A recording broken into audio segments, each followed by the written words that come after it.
I'm just waiting for the movies on COVID to come out. Tom Cruise, starring as a scientist who finds the cure to COVID. Scarlett Johansson, his romantic lover sidekick. Robert Downey Jr., the antagonist, who makes Tom Cruise stumble on his path to finding the cure to COVID-19. Music. Produced by Justin Bieber. Movie budget, $100 million. Box office profit, $0. Because no one can go to the theater to watch the movie.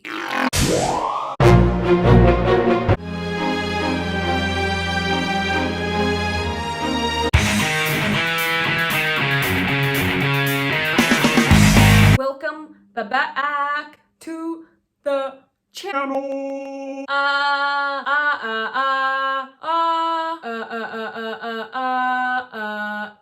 Welcome back to the channel. Oh, you are so welcome back. So just as a quick refresher for those of you who don't follow my life or who do follow my life but don't take avid notes, I studied bioengineering at UC Berkeley and I finished my degree requirements in fall of 2019. So being a part of the class of 2020, I technically would graduate in spring of 2020. So this left me with a whole semester of freedom. So with that last semester of freedom, I had a few options. The first option could be continue to take more classes that don't fulfill degree requirements, but were classes that I always wanted to take. I can continue to grow academically, philosophically, personally. The second option could be traveling, seeing the world, right before coronavirus decided to hit. A third option could be finding some sort of employment and working somewhere. And the fourth option could be starting and expanding a YouTube channel. Well, if you have been following my life, you probably have realized that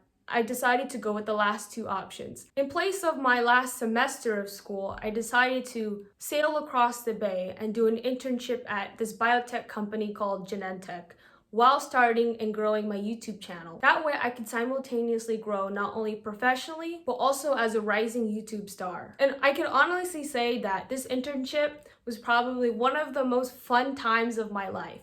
So if you don't know, Genentech is located in southern San Francisco, actually South San Francisco. So when it came down to choosing housing, I was stuck between living in Berkeley and then commuting to South San Francisco, or finding a place in South San Francisco, cutting down the commute time, and then getting to Genentech faster. But ultimately, after much debate, I decided to stay in Berkeley, commute to Genentech during the day, and then commute back to Berkeley so that I could return to my plethora of friends at Berkeley at night. Just kidding. I actually decided to just stay in Berkeley because I know the area a lot better than South San Francisco. Like, I know exactly where the Phil's is at Berkeley, and I know the barista who knows my exact order. Whereas if I were to live in South San Francisco, what would I do on weekends? Where's the Phil's in South San Francisco, and how am I gonna get there to get my medium ice ecstatic, medium size but in a large cup drink? I would be so lost if I live in South San Francisco. Okay, so let's talk application process. And I know that it's internship season rolling around the corner, and yeah, I actually want to make a video on, or maybe a series of videos on how to get an internship, because over the years through trial and error, I learned so many things on how to actually get an internship, and there's so many like tips and tricks that I wish somebody told me along the way that would have made the process a lot smoother. So yeah, video series coming soon on how to get an internship. So this internship was technically a co-op because it was 6 months. It was supposed to last January through June. And it was a PTD internship. I think that PTD stands for Pharmaceutical Technical Development, LMAO. I should probably know this, but there's so many acronyms that I just can't keep track. And Genentech internships, I think, are actually pretty competitive to get, and I didn't really know that at the time when I applied. I remember during the internship orientation, honestly, I probably fell asleep, but they released some kind of statistic on how Genentech received thousands of applications every cycle and only a select few were able to get those internships. Honestly, applying to internships is like applying to college all over again. The only difference is that now they expect you to have real experience. Anyway, so if I recall correctly, I submitted the actual application on the Genentech website, gene.com, in around August. And then I heard back around early September to fill out some questionnaire or Google form, something to do with my resume and my skills, qualifications, Later on in early September, I set up my first phone screen. That was a pretty standard phone screen. I think it was the whole tell me a little bit about yourself, shabam. What are you passionate about, shabam. And then after I passed the phone screen, I remember I had 2 team matching interviews. So one of them was on site and then one of them was just over the phone. So in the on-site one, I commuted to Genentech and then I had my interview, which was cool. I remember going to San Francisco after to Chinatown to get dumplings and egg custards, and then going back to Berkeley and being like, well, should I go to class now? Nah, I'll just go home and eat my egg custards. Anyway, you don't care. So my second team matching interview was not on site. That one was over the phone. And that was pretty cool. I enjoyed that conversation. And in the end, I ended up going with the second team because let's just say that manager seemed more chill. And the irony is that later on when I got the internship offer, I got the call saying that I got it when I was on Roche campus. And it's ironic because I don't know if you know, but Genentech is a member of Roche. So yeah, let's talk about the internship. First, let's talk transportation. And transportation literally was one of the most defining characteristics of the Genentech internship. Like an entire portion of this video is just going to be dedicated to me talking about transportation. So if you're in the Bay Area or you've ever been down to South San Francisco, then you basically know that South San Francisco is the hub of biotech companies. It's like the Las Vegas strip of biotech companies. There's Genentech, there's Merck, there's Thermo Fisher, there's 23andMe, there's AstraZeneca, the Bellagio, the Wynn, the Caesars Palace. So I mentioned this because the Genentech buses are actually pretty famous in this area because they have hundreds of these Genentech buses just running around all at once. They weave through South SF and then through BART and then back to the Genentech campus. These buses are literally the sexiest buses that you can imagine. Like imagine the sexiest bus in your mind. That's what a Genentech bus is. Like they're so sexy that every day when I get off BART, I look forward to getting on the Genentech bus. There is nothing more pleasurable than after a long day of work of sitting down on the plushy, cushiony seats of the Genentech bus, the lights dimming, South San Francisco passing by your window as the bus takes you to the BART. And now this brings me to the boat. Yes, Genentech has their own boat. That bad boy was speedy. Now, in order for me to board the boat, I would have to get to the Berkeley Marina because that's where the boat docks every morning. So in order to get from my apartment to the Berkeley Marina, I would board every day the 51B outside of my apartment, and I would take it down all the way down to the Berkeley Marina, hop off my bus, and then get on the Genentech boat. So that gave me a few minutes to chat with the captain every morning before the boat took off. It was literally one of the most beautiful scenes. I would just sit on the boat, put on my noise canceling headphones, and just meditate as I crossed the bay. The sun was rising. I could see the Golden Gate Bridge in the distance, slide underneath the Bay Bridge where all the suckers were stuck in traffic, slice through the waters, and then just drop me off outside the building right in front of the Genentech campus. So I basically traveled by seas in the morning and by land at night. Did you like, comment, and subscribe yet? I just checked my subscriber count and it did not go up. Okay, so now let's get to the most important part. The perks and free stuff. LMAO, I'm just kidding. You definitely should not try to get an internship or prioritize getting an internship because of the free stuff or perks.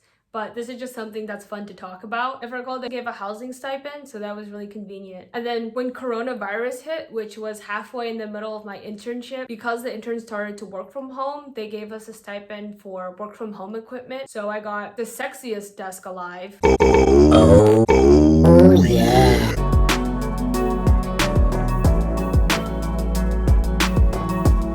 There's always a lot of food just lying around. I think they called it the Genen 10. So something like in your first few days or weeks while you're there, you gain 10 pounds. So it's like freshman 15. I loved whenever there was meetings because the food that was ordered at these meetings were incredible. I've never seen that much amount of mango sticky rice in one location in my entire life. Like I think everybody knew that whenever there was a meeting, I would always go for the mango sticky rice. So there was also this building on campus that was B35, so building 35. This building has the best snacks on campus. So on every floor of B35, there was a micro kitchen, and in each of these micro kitchens, there was an abundance of snacks. It's like being in Costco during Christmas season, where they just unleash all the stops on the samples. So everybody knew that if you said, hey, I'm in B35, we knew they were there for either the chocolate covered almonds, the gummy bears, sparkling water, the Cheez-Its, or some energy bar of some sort. So now let's talk making the Genentech soccer team, which is probably the highlight of my 2020. So if you didn't know, I play a lot of soccer. I play so much soccer that soccer was probably the most defining characteristic of my life for a really long time. I started playing when I was 7, and then I started playing pretty competitively shortly after that.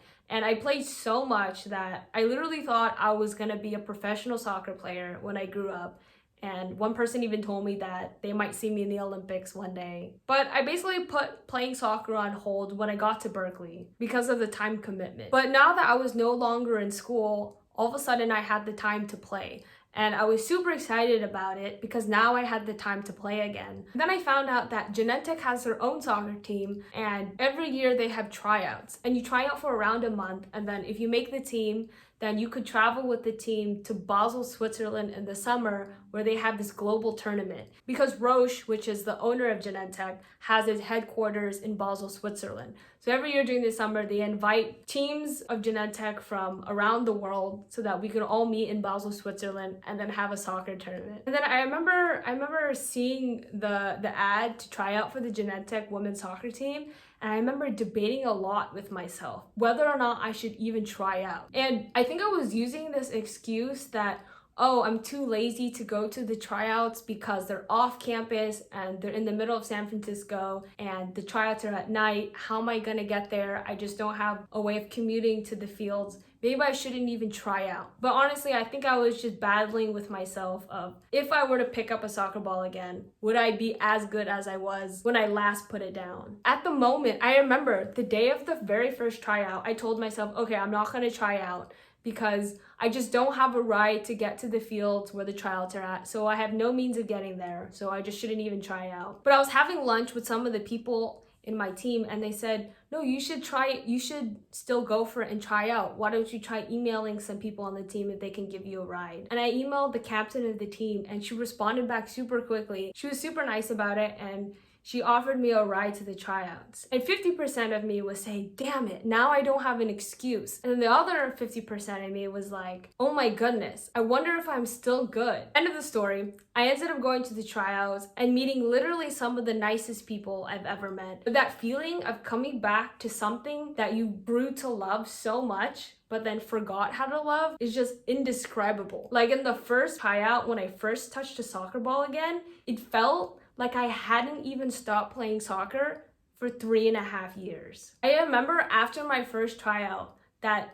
euphoria of playing, and I remember thinking back to when I used to play when I was little, and I used to just play for fun. And I used to play just because I loved it. And then when I picked up that soccer ball again that night at the Genentech tryouts, it felt like I was flying. The younger part in me was born again. Like I was a kid all over again. Anyways, so end of the story, I ended up making the team, which was really exciting because, well, first of all, I was like, wow, I don't suck as much as I thought I would. And second of all, I get to go to Basel, Switzerland this summer. So you may have put 2 and 2 together by now, and you may have figured out that coronavirus decided to put that dream on hold. And like the rest of 2020, that Switzerland soccer tournament was canceled. Okay, I think I've talked quite a bit about the fun stuff. So now let's talk about the work I actually did. So I'm actually not really quite sure if I'm allowed to say exactly what I worked on, because I remember at the beginning of my internship, I told a few people that I like to make YouTube videos.